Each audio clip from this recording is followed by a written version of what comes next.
কিরে কালীনাথ, সকাল থেকেই দেখছি তোর মুখটা ভার। বাড়িতে বউ রোজ আমার মাথা খাচ্ছে। সব বউ এক, বুঝলি কালী। পরশু রাতে আমার বউয়ের সঙ্গে এমন ঝগড়া হয়েছিল যে কথা বলা পর্যন্ত বন্ধ হয়ে গেছিল। হঠাৎ রাতে শুতে যাওয়ার সময় মনে পড়লো যে পরের দিন ভোরবেলা উঠে আমাকে একটা সোনার আংটি বানাতে হবে। আমি সঙ্গে সঙ্গে একটা কাগজে লিখলাম, আমাকে কাল ভোরে 5টার সময় ডেকে দাও। তারপর কাগজটা বউয়ের মাথার কাছে রেখে ঘুমিয়ে পড়লাম। তারপর তোর বউ তোকে ডেকে দিল? না রে ভাই, পরের দিন সকাল 9টার সময় ঘুমে উঠে দেখি আমার মাথার কাছে একটা কাগজ, তাতে বউ লিখে রেখেছি, উঠে পড়ো, ভোর 5টা বেজে গেছে। তাও তো ভালো, তোর বউ তোর কাজ তুলে কোনো কথা বলে না। তুই সোনা পেটাস বলে তোর কদর বেশি, আর আমি তো কামার, দিন রাত লোহা পিটিয়েও পয়সার মুখ দেখতে পাই না।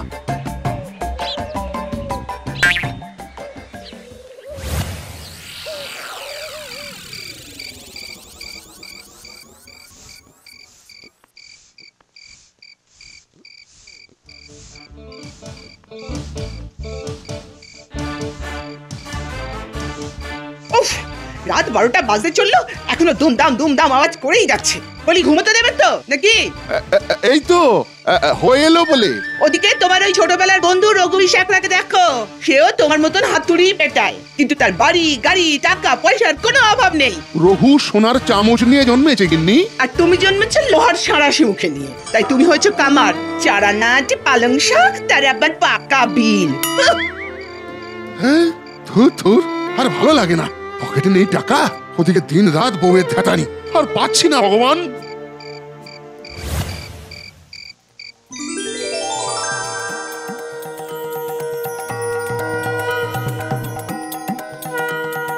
ওরে বাবারে, কে কে তুমি? ভয় পাস না কালিনা, তুই যাকে পিটিয়ে দুবেলা দুমুঠো খাচ্ছিস, আমি তারই দেবতা। ও তুমি সেই লোহার দেবতা? নাম হই, আগেই বলে দিচ্ছি, আমার কাছে কিন্তু পয়সা করি নেই, তাই আমি তোমার পুজো টুজো দিতে পারবো না। না না, আমি এসেছি তোর দুঃখ দূর করতে। তুমি দেবতা, তুমি সব জানো। আমি তোমাকে আগুনে পুড়িয়ে, হাতুড়ি পিটিয়ে, কোদাল কাটারি ছুরি কাঁচি কত কিছুই না বানিয়েছি। এদিকে পয়সার বেলা আমার ভাগ্যে ফুটো করিও জোটে না। ওদিকে আমার বন্ধু সোনা পিটিয়ে দিন দিন বড় লোক হয়ে যাচ্ছে। বেশ, তুই আমার কাছ থেকে কি বর চাস বল? আমি সোনা চাই। বেশ, এখন থেকে তুই হাত দিয়ে যাই ছবি তাই সোনা হয়ে যাবে। না, ছোটবেলায় রূপকথার গল্পে পড়েছি, এরকম একটা বর পেয়ে একটা লোক না খেতে পেয়ে মরেছিল। ওই ভুল আমার বেলায় হবে না। তুমি একটা কাজ করো, তুমি আমাকে এমন বর দাও যাতে আমি বাঁ হাতে ছুলে সব সোনা হয়ে যাবে, আর আমার ডান হাত আগের মতোই থাকবে। বেশ, তাই হবে। তবে যখন তুই কাজের মর্ম বুঝবি, তখন যেন আমার কাছে আর ফিরে আসিস না। পেন নাম হই গো।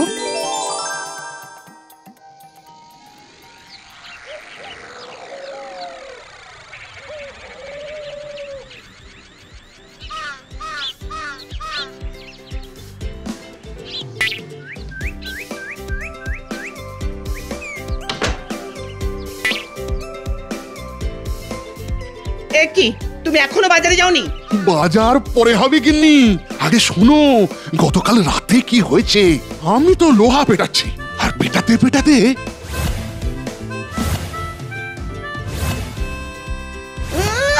দেবতারা ছাই, কে না কে এসে তোমায় বোকা বানিয়ে গেল, আর তুমিও বোকা বনে গেলে। হ্যাঁ, বোকা বানিয়ে গেল।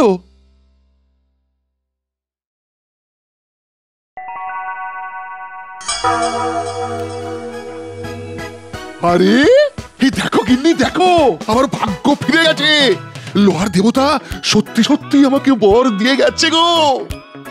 মা, তাই তো, এ তো একেবারে খাঁটি সোনা। তার মানে এবার থেকে তুমি বাহাতে যা ছবে তাই সোনা হয়ে যাবে। ওরে বাবা রে বাবা রে বাবা।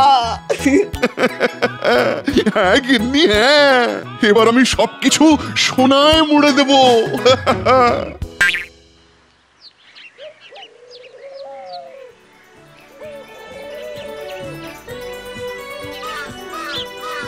ও কালিদা, আজ মাছের মাথা নেবে না গো? হ্যাঁ, মাথা? আরে ছ্যা ছ্যা, ও যখন গরিব ছিলাম তখন মাছের মাথা খেতাম। এখন আমার ভাগ্য ফিরেছে, তাই এখন ভেটকি, ইলিশ, গলদা চিংড়ি এইসব ছাড়া আমি মুখেই তুলবো না। এই নাও। টাকা তো নেই, তার বদলে আমি সোনা দেব। এই নে, একেবারে খাঁটি সোনার মাছের মাথা।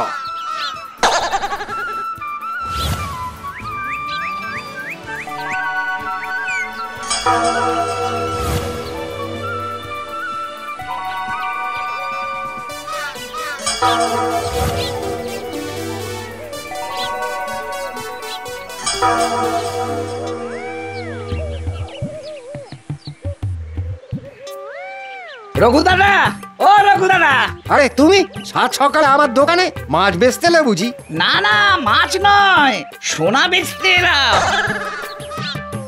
এই নাও সোনার মাছের মাথা, কত দাম দেবে বলো?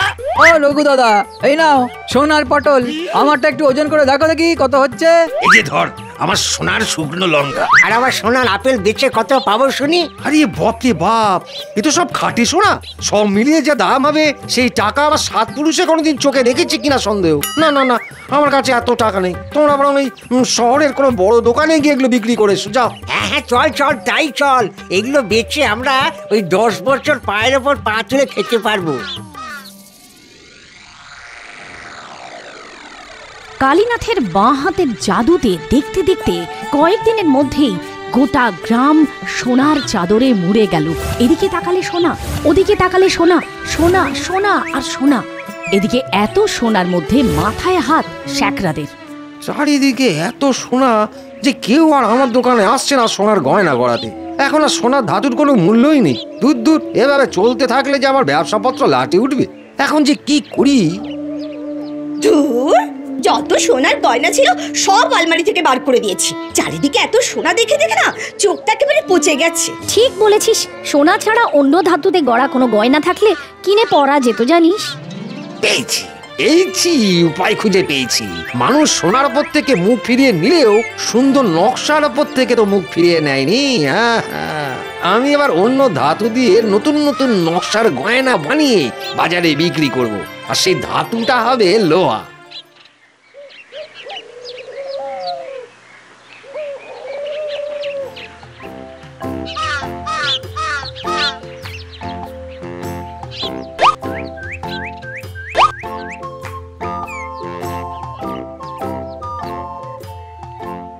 আরে কালি যে, আয় আয় আয় আয়, এই দেখ দেখ, তোর জন্য আবার আমার ব্যবসা কেমন ফুলে ফেপে উঠেছে। দেখ দেখ।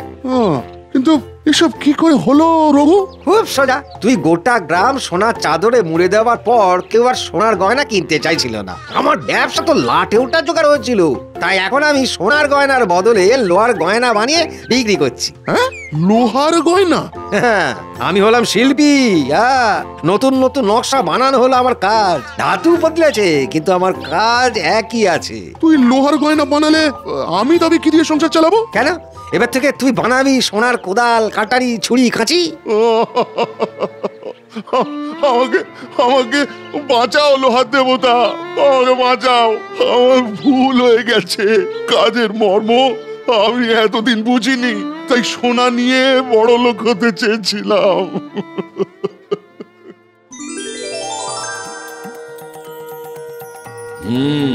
এবার বোঝ কেমন লাগে। চারিদিকে এত সোনা দেখে আর সোনায় সোহাগা বলতে ইচ্ছে করছে না রে। তবে আজ থেকে বলুন লোহায় সোহাগা।